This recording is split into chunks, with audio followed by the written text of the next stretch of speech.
Bonjour monsieur, cette vidéo est axée autour d'une problématique qui est quelle charte éthique la LPO doit-elle élaborer?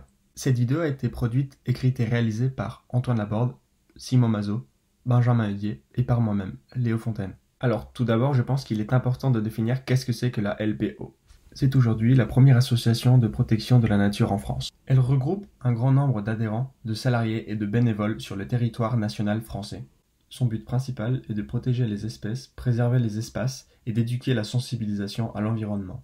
En ce moment, c'est le partenaire officiel de BirdLife International, qui représente près de 3 millions d'adhérents dans le monde. Cette association a été créée en 1912 pour protéger les oiseaux parmi les plus menacés en France. Vous l'aurez compris, les espèces que la LPO protège sont les volatiles. Également, elle coordonne les programmes européens de sauvegarde d'espèces et gère aussi la réintroduction d'oiseaux menacés sur ce territoire. Comme dit auparavant, c'est un acteur essentiel de l'éducation à l'environnement. Elle propose donc chaque année plus de 5000 animations au programme éducatif, ce qui va donc toucher plusieurs centaines de milliers d'enfants dans le monde. À droite de l'écran, c'est le logo de BirdLife International. Tout en haut à gauche, nous pouvons observer le logo de la LPO ainsi que son slogan juste à sa droite. Tout en bas, on voit deux personnes sur un bateau en train de contrôler et d'observer l'envol d'oiseaux. Voilà pour résumer l'histoire de LPO. Je vais maintenant laisser place à Antoine Laborde. Je vais donc commencer par vous introduire le concept de charte éthique dans le contexte d'une entreprise. On peut parler de charte éthique quand une entreprise souhaite formaliser ses engagements sociaux et ses valeurs de bonne conduite commerciale. La charte éthique peut intervenir dans un contexte de partenariat entre une entreprise et une ONG.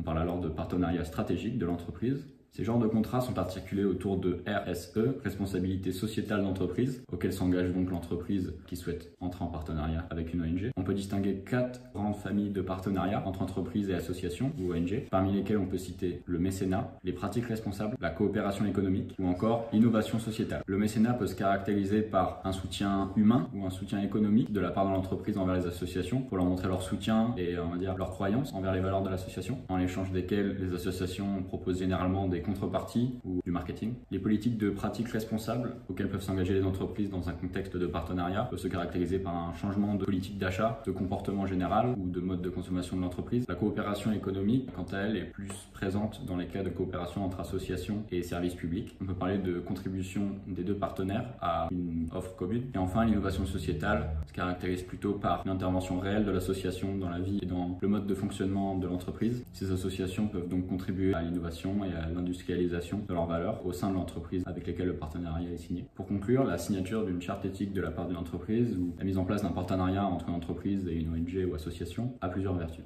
D'un côté, elle donne à l'entreprise l'opportunité de s'engager dans des valeurs communes avec l'association souhaitée, se donner sans doute une image plus verte et plus responsable vis-à-vis de son mode de consommation et de pratique de l'industrialisation de sa marque. Et de l'autre, l'association bénéficie d'une réelle aide et un réel investissement de la part de l'entreprise avec laquelle le partenariat est signé et l'instruction de ses valeurs à plus grande échelle, notamment à l'échelle de l'entreprise. La mise en place d'un partenariat est donc une action bénéfique pour les deux parties. C'est à mon tour de vous parler des partenariats d'entreprise. C'est un enjeu stratégique pour la LPO. Aujourd'hui, la LPO fait face à un dilemme. Avec quelle entreprise doit-elle accepter de s'engager? Dans un premier côté, la LPO ne souhaite pas collaborer avec les grandes entreprises, dont l'activité a un impact sur la biodiversité, la faune sauvage, tout ce qui touche un peu la nature, les entreprises qui ont un impact négatif sur l'environnement. Les relations ONG-entreprises étaient traditionnellement perçues comme plutôt conflictuelles, voire hostiles. Les années 90 ont été marquées par de grandes campagnes de dénonciation qui rendaient les entreprises responsables de la dégradation de l'environnement ou des conditions de travail dans les pays en développement.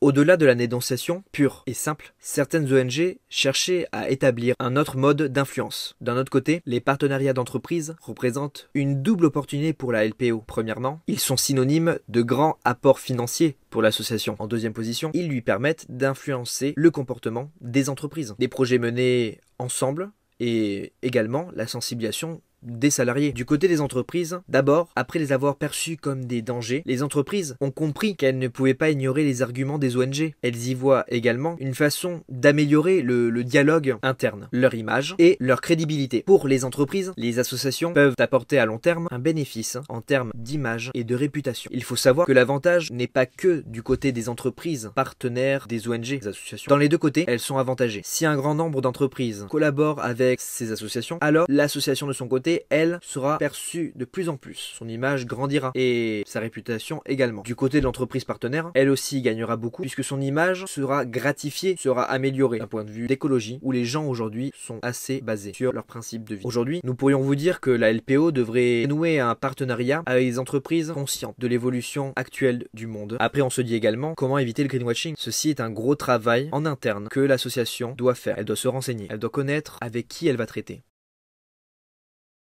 Je vais tout d'abord rappeler l'idée principale d'un partenariat. Il s'agit ici de travailler ensemble dans le but d'arriver à la réalisation d'un but commun. Il va de soi que les parties conservent leur autonomie. Il sera cependant nécessaire de définir au préalable clairement la problématique ou le besoin auquel souhaiteraient répondre les deux parties avant de signer un partenariat. Afin de mener à bien la sélection de l'entreprise partenaire, il sera primordial d'établir une charte que devra respecter l'entreprise partenaire. La charte que nous proposons exige les points suivants.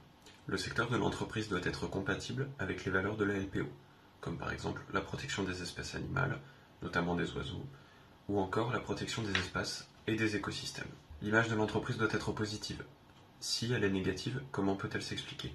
L'idée derrière est que l'image de l'entreprise n'influence pas l'image de notre association.